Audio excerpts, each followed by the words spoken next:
ভেন্ডি বা ঢ্যাঁড়সের অনেক রকম রেসিপি বানিয়ে তো খেয়েছো, একবার এইভাবে চটপটা স্বাদের নিরামিষ এই ভেন্ডি রেসিপিটা বানিয়ে খেয়ে দেখো। ভাত, রুটি বা পরোটা সবের সাথেই খেতে দুর্দান্ত লাগে, আর তৈরি করতে সময় আর উপকরণ দুটোই কম লাগে। ভেন্ডির এই রেসিপিটা যেদিনেই বানাবে সেদিনে ভাত বা রুটি বা পরোটা একটু বেশিই খাবে, এতটাই টেস্টি হয়। নমস্কার বন্ধুরা, বেঙ্গলি ওভেনে তোমাদের সবাইকে স্বাগত জানাই। এই রেসিপিটা বানানোর জন্য আমাদের প্রয়োজন কচি ঢ্যাঁড়সের। ঢ্যাঁড়সের পিছনের অংশগুলো যদি এইভাবে খুব সহজে ভেঙে যায় তাহলে বুঝতে হবে এটা কচি ঢ্যাঁড়স। আর যদি ঢ্যাঁড়সের পিছনের অংশটা এইভাবে ভাঙা না যায়, ঢ্যাঁড়সের সাথেই আটকে থাকে, তাহলে বুঝতে হবে এটা পাকা ঢ্যাঁড়স।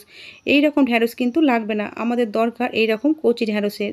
এই রকম কচি দেখে আমি এখানে 300 গ্রাম মতো ঢ্যাঁড়স নিয়েছি। ঢ্যাঁড়সগুলোকে খুব ভালোভাবে জল দিয়ে ধুয়ে ওপরের জলটাকে ভালোভাবে শুকিয়ে নিয়েছি। হাতে সময় কম থাকলে ঢ্যাঁড়সগুলো ধুয়ে নেওয়ার পর শুকনো সুতির কাপড় দিয়ে খুব ভালোভাবে মুছে নিতে হবে। এখন ঢ্যাঁড়সগুলোকে এইভাবে পাতলা পাতলা পিস করে কেটে নিয়েছি। কেটে রাখা ঢ্যাঁড়সের পিসগুলো একটা প্লেটের মধ্যে তুলে নিচ্ছি। সমস্ত পিসগুলি আমরা একটা প্লেটের মধ্যে তুলে নিয়েছি। এখন এর মধ্যে কিছু মশলা অ্যাড করব। প্রথমেই দিয়ে দিচ্ছি 1 চা চামচ জিরে গুঁড়ো, 1 চা চামচ ধনে গুঁড়ো, চা চামচের 3 ভাগের 1 ভাগ হলুদের গুঁড়ো, আর হাফ চা চামচ লঙ্কার গুঁড়ো। আদা আর কাঁচা লঙ্কা একসাথে পেস্ট করা ছিল, তার থেকে হাফ চা চামচ দিয়ে দিলাম। সাথে দিলাম 1 চা চামচ রান্নার তেল। এই তেলটা দিলে সমস্ত মশলাগুলো ভেন্ডিগুলোর গায়ে খুব ভালোভাবে কোটিং হয়ে যাবে। এখন সমস্ত মশলা আর তেল খুব ভালোভাবে ভেন্ডিগুলোর গায়ে কোট করে নিতে হবে। দেখো, খুব ভালোভাবে আমি ভেন্ডিগুলোতে মশলাগুলো মাখিয়ে নিয়েছি। এখন এগুলোকে এইভাবে 10 মিনিট রেখে দেব। এইভাবে মশলা মাখিয়ে রেখে দিলে ভেন্ডিগুলোর মধ্যে সমস্ত মশলা খুব ভালোভাবে ঢুকে যাবে, আর রান্না হয়ে যাওয়ার পরে ভেন্ডিগুলো খেতে অনেক বেশি টেস্টি লাগবে। ততক্ষণ আমরা কিছুটা বেসন ভেজে নেব। তার জন্য ওভেনে একটা প্যান বসিয়ে প্যানটা গরম হলে এর মধ্যে দিয়ে দিয়েছি 3 টেবিল চামচ বেসন। বেসনটা ভাজার জন্য তেল বা ঘি কিছুই দেবার দরকার নেই। শুকনো খোলায় অনবরত নাড়াচাড়া করে বেসনটাকে একটু ভেজে নিতে হবে, আর ফ্লেমটাকে কিন্তু লোতে রাখতে হবে। বেসনের পরিমাণটা তোমরা কমিয়ে বা বাড়িয়ে নিতে পারবে। আমি এখানে ভাত দিয়ে সার্ভ করব, তার জন্য একটু বেশি পরিমাণে বেসন নিয়েছি। তোমরা চাইলে কিন্তু এর থেকে কম বেসনও দিতে পারো। লো ফ্লেমে 2 থেকে 2.5 মিনিট ভেজে নেবার পরে যখন সুন্দর একটা ফ্লেভার বেরোচ্ছে, তখন আমরা গ্যাসের ফ্লেমটা অফ করে দিয়েছি, আর গরম প্যানের মধ্যে আরও কয়েক সেকেন্ড নাড়াচাড়া করে ভেজে নিচ্ছি। এইবারে এই ভেজে নেওয়া বেসনটা একটা বাটির মধ্যে আমরা ঢেলে নিয়েছি। এই গরম বেসনের মধ্যে দিয়ে দিলাম স্বাদ মতো লবণ, আর চা চামচের 3 ভাগের 1 ভাগ দিয়ে দিলাম গরম মশলার গুঁড়ো। এখন গরম মশলার গুঁড়ো আর লবণটাকে গরম বেসনের সাথে খুব ভালোভাবে মিশিয়ে নিয়ে এবারে অল্প অল্প করে জল দিয়ে একটা ব্যাটার বানিয়ে নিতে হবে। জলটা কিন্তু নর্মাল টেম্পারেচারের জল। অল্প অল্প করে জল অ্যাড করে একটা মিডিয়াম ঘনত্বের ব্যাটার আমাদের বানিয়ে নিতে হবে। দেখো, আমি এখানে এই রকম কনসিস্টেন্সির ব্যাটার একটা বানিয়ে নিয়েছি। এখন ওভেনে একটা প্যান বসিয়ে প্যানের মধ্যে 2 টেবিল চামচ তেল দিয়ে দিলাম। তেলটা যখন গরম হয়েছে এর মধ্যে দিয়ে দিলাম হাফ চা চামচ গোটা জিরে, হাফ চা চামচ গোটা মৌরি। এই মৌরিটা কিন্তু অবশ্যই দেবে, এই রেসিপিতে মৌরিটা একটা দারুণ ফ্লেভার নিয়ে আসে। আর দিয়ে দিলাম হাফ চা চামচ জোয়ান।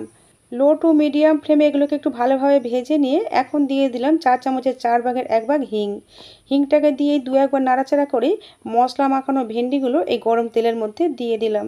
ভেন্ডিগুলো প্যানে দেবার পরই 1 মিনিটের জন্য ফ্লেমটাকে হাই করে দিতে হবে। হাই হিটে 1 মিনিট অনবরত ভেন্ডিগুলোকে নাড়াচাড়া করে একটু ভেজে নিতে হবে। 1 মিনিট পরে ফ্লেমটাকে কমিয়ে মাঝারিতে করে দিয়ে আরও 1.5 থেকে 2 মিনিট ভেন্ডিগুলোকে ভেজে নিতে হবে। বন্ধুরা, এখন আমি তোমাদের 2 মিনিট পরে দেখাচ্ছি।